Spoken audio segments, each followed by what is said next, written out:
I thank the member for Cunningham and acknowledge her commitment, in particular to closing the gender pay gap, which is part of getting wages moving in this country.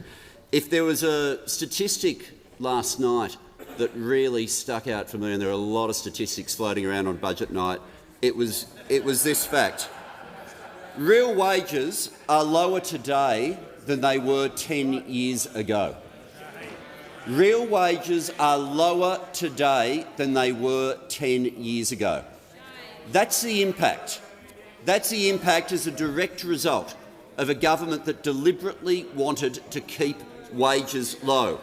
And when you go through the occupations as to where to this day wage growth is still at its lowest. So wage growth already, you look at the inflation figure that's just come out and put that against the wage growth figure at the moment, the WPI, of 2.6%. But then look at even lower than that in particular occupations. And what do these occupations have in common? Retail trade, accommodation and food services, education and training, healthcare and social assistance. All of them low paid, all of them predominantly women. Every one of those. And that's the story of low wage growth in Australia. The Fair Work Act, when it was established, and these sections were not sought to be amended by those opposite, had always envisaged that there would be multi-employer bargaining. There were 3 different streams of bargaining dedicated to multi-employer bargaining, but they haven't worked.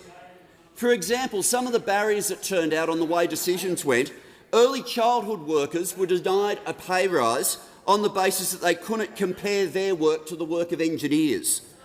Low-paid workers weren't able to enter the low-paid stream, and think of who these workers were: nurses, aged care workers and security guards weren't able to enter the low-paid stream.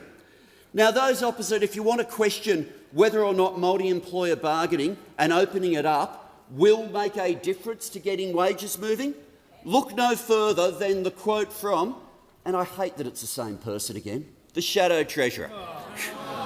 Because the Shadow Treasurer was asked by Laura Jays about his attitude to why they were opposed to multiple employer bargaining. And he answered this: it pushes up wages. It pushes up wages. He went on with more, saying this is a bad place to go. And by the end he was saying this is exactly what they shouldn't be doing. Well, in terms of it having an impact on wages, it will. But if you're a government that wants to get wages moving, then these are the sorts of decisions you take, and we'll be introducing it to the parliament tomorrow. The minister's time has expired.